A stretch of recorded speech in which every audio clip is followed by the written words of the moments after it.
being seen leaves you open to attack. And I think that's what really gets me. For the longest time, I really was not comfortable in my own skin, in my own body, in my own story. And that was why I would rather stay hidden, because if you don't know that something's there, you can't address it. And for too long, I was really like okay with that, and that's really what I wanted. And I have to get ready for my next dance class, so we're gonna try and do a get ready with me while I tell you about why visibility is important to me. And oh, I'm like nervous just thinking about it. Okay, so first things first, some dry shampoo. I'm using the Moroccan dry shampoo. Honestly, I don't recommend it, but it is what I have. My first attempt in getting rid of that visibility was taking an improv class when I was like in middle school, and I can't say that I was actively saying, oh, I need to get rid of my fear of visibility. No, I was just a really shy kid, and I think I was in a parking lot at the bank, and some person was like, hey, has your daughter ever considered like being an actor? And it was probably a scam, but whatever, it fed me into this improv program, and I'm really grateful because I really got used to just standing up in front of strangers and having to take on a persona. And I know my parents credit that class to like a change in me. So I love improv for that. I do want to take one as an adult now. I started my first business in 2016-ish, and that was, it's called the Pocket Palette. And I remember making videos and really trying to drive engagement via the way that you're supposed to in 2016, just being all over like a really visible Instagram profile. So I tried that, and it was fine. Like I got used to being seen and having to promote the product. It was out of necessity because I couldn't pay anybody else to be in these videos or photos. But yeah, that's kind of what first exposed me to doing anything like this, to content creation. But it felt okay being seen in that way because it didn't feel like it was me. Truly, it was for the business. So I felt like I could self-sacrifice for the business. And okay, well, that eyelash looks crazy, but it's too late now, so I have to keep going. That business started to sundown in 2020, and then by 2020, like 2-ish, it had already been completely done. But the next step in visibility for me was I started teaching at George Washington University. I was a professor of marketing for 3 years. And now it's like I'm standing in front of students and telling them things that I learned and teaching them. And that also had a lot to do with visibility because now I'm in a position of authority. Again, felt okay in that sense because it was a private contained area. And I'm by this time I had become a better public speaker. So I knew that I was a good public speaker, and I knew that I knew the material and I could explain it well. So that wasn't an issue for me. But it was, again, just standing in front of, I mean, like, who isn't afraid of standing up in front of a group of teenagers and speaking to them, right? There weren't that many teenagers, probably like 19 to 21-ish were the main students. But still, I was 29, maybe 30 at the time. I know I was 29. And yeah, I still had that sort of insecurity that you carry when you're in your 20s, in your late 20s. I was going through my Saturn return. 2022 was my last year in teaching in marketing, and by that time the school had opened back up, and I was going back and forth to DC from New York and had to get used to just being out there. And around that time I had started my second business because Pocket Palette had already shut down, and it was about personal branding. And so, wow, what a hypocrite. Someone who's not comfortable with vulnerability, or no, someone who feels very vulnerable about being seen, teaching others about how to create their personal brand. But again, I was able to compartmentalize that and make it very business focused. Around 2020, my personal life was blowing up, started noticing cracks. Well, I would say things in my marriage at the time cracked wide open. And I remember coming to a point where I was with my personal branding business. I think I was about to be featured on NPR.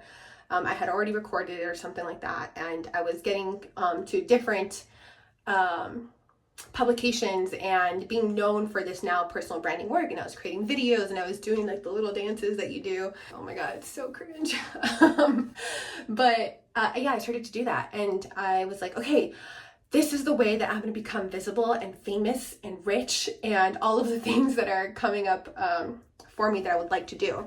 And so I have to remember that I am on a time crunch because I need to leave in 26 minutes. Around that time, okay, so now it's like December-ish 2022, and I was feeling the strain of being uncomfortable in the spotlight.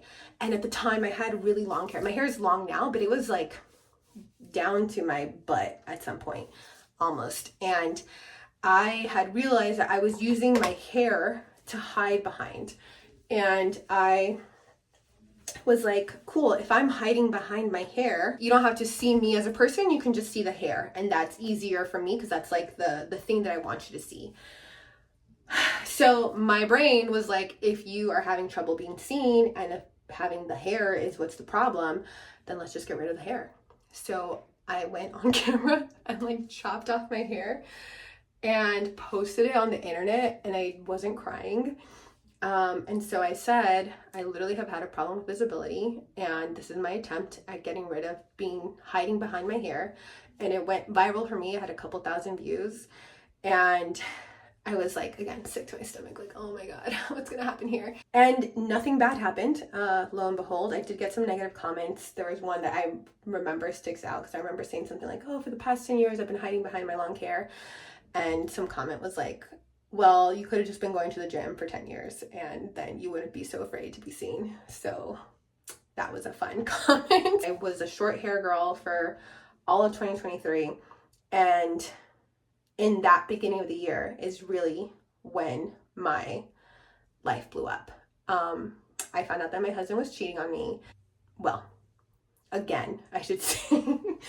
And I just remember there was a point, like, you know, the first time you find out you're hurt and maybe you're like, oh my god, what happened? Like, what could I have done better? Foolish. The second time I was like, how am I supposed to be seen and be visible and be this like content creator if my husband's gonna go around and behind my back and just continuously embarrass me? And I remember thinking like, okay, this is why, you know, maybe this is one of the reasons why that I haven't been able to feel comfortable being seen, was because I was like, oh no, like my husband is gonna do something bad, and that's gonna be attached to me, because we know that happens to women on the internet, that they are blamed for their husband's behavior. And so that was a big moment for me. And yeah, so anyway, got rid of the husband. That was 2023, and I was like, okay, now what's my excuse? And so I left New York. I came back to LA and just really spent time coming to like collect myself and to be who I was again and rediscovering who I am. Because when you're in a long relationship, you're like, who am I without this person? I didn't really want to redo the public brand, because I was like, I need my own PR right now. But I still traveled, I still had a fun time, and like got myself together. So summer 2025, last summer, is when I was like, okay, I think I want to try this visibility thing again. And I wanted to do it in a fun way, and so that's when I took up dance. And it was literally the best decision of that year. I don't want to say the best of my life, because probably leaving that relationship was the best decision. I've made lots of great decisions since then. And I did lose a lot of weight from 2025, like metaphorically speaking, from 2023 to 2025, both metaphorically speaking and like getting rid of, you know, the ex-husband. And also just like emotionally, and feeling like, okay, I feel my nervous system was not ready for attention yet. And I do mention weight too, because it's like,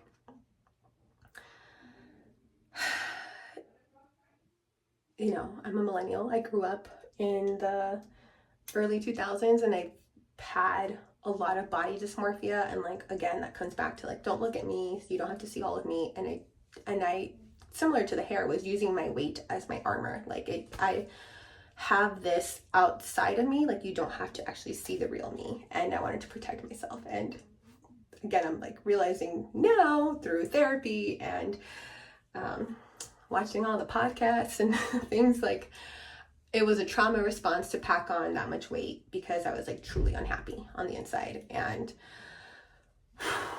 that's what I needed to do for survival. So that's what I did. And again, not mad at myself anymore for what happened and for like how I was reacting to the situation. I got out, and that's okay. So anyway, moving on. The next thing that happened, okay, I need to really focus. Let me do my lipstick real fast. I'm like starting to sweat already. Whew, I'm really hot. Okay, so the visibility, coming back to it. It's definitely smudged at the end. But anyway, dealing with that with my ex-husband, it came back to like, well, in between 2020 and 2023, I stopped posting him and like stopped making my life about what I was doing with him, because it comes back to if this is hidden, then it cannot be attacked. And I wanted to protect what I thought was like worth saving. Yes. So where am I? I lost some weight. I lost a bunch more, literally dancing my ass off the entire summer of fall of 2025. And again, just being comfortable, being seen in my body was something nice. But also there was a moment where I was like, okay, I really enjoy salsa dancing, and I've always wanted to be on a team to perform. I've never really done some sort of like performance like that. I was in marching band in college, but you know, you're part of like a 300-person team, so nobody's really looking at you.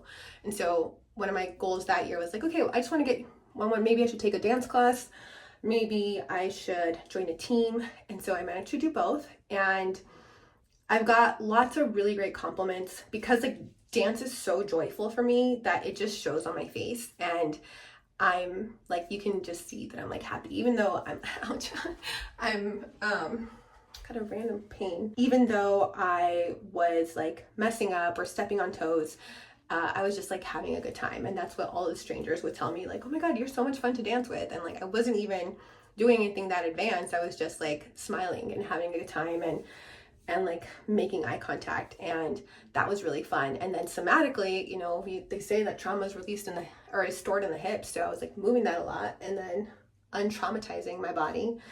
And so yeah, that was a really good experience. The next step with visibility, so I did audition for a performance team. I did make it, and then I really did not have a good time. I performed like 2 or 3 times, and I was like, that's enough. Like I've got enough for what I needed out of it. And then this whole time, I'm supposed to be querying a book for my novel, querying my novel to get my first book published. And then I just was not doing it. I'm going to use my only fragrance called Veludo. I got this in Kyoto earlier last year. And do I need to do anything else to my makeup? I think I'm done. It's just for dance class. Okay, where are we at? 15 minutes. Okay, so next thing up in the dance journey, I quit that dance team. I didn't feel like I was hiding anymore. I think, again, dancing and having people watch, like literally just stand in front of you and watch you dance, does do something to you. So I started to get better at that. So that's why some of my goals for the visibility project do involve a lot of dancing, because it's, again, how do you feel comfortable in your body and expressing yourself and using dance as a form of communication.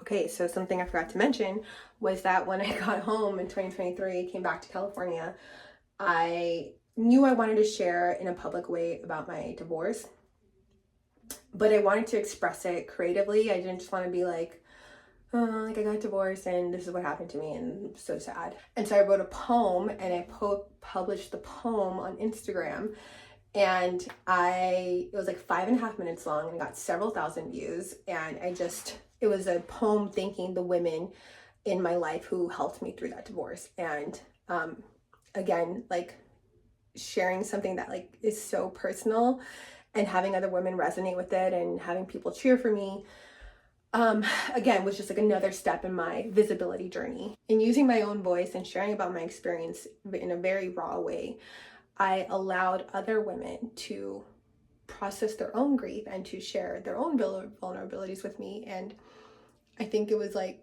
one of the best feelings that came out of that response was having women say like, wow, like I didn't know I needed to hear this, or can I please send this to my sister? Like she really needs to hear these words. And I think a lot of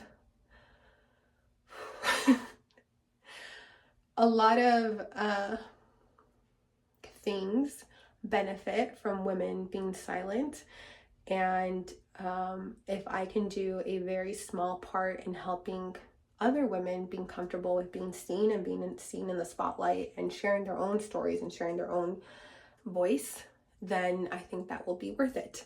So that is my story with visibility, and why I even wrote this as a wish on my solstice thing, because it truly is like something I've been struggling with for probably all my life. And since my mom told me that she struggled with visibility, like in a literal way, she could not be visible in her own apartment because she was undocumented, that I feel like I'm meant to do this. I feel like I'm meant to do this right now, and I'm grateful that you're going to join me on this journey. And I don't know how to end this, so okay, thanks, bye.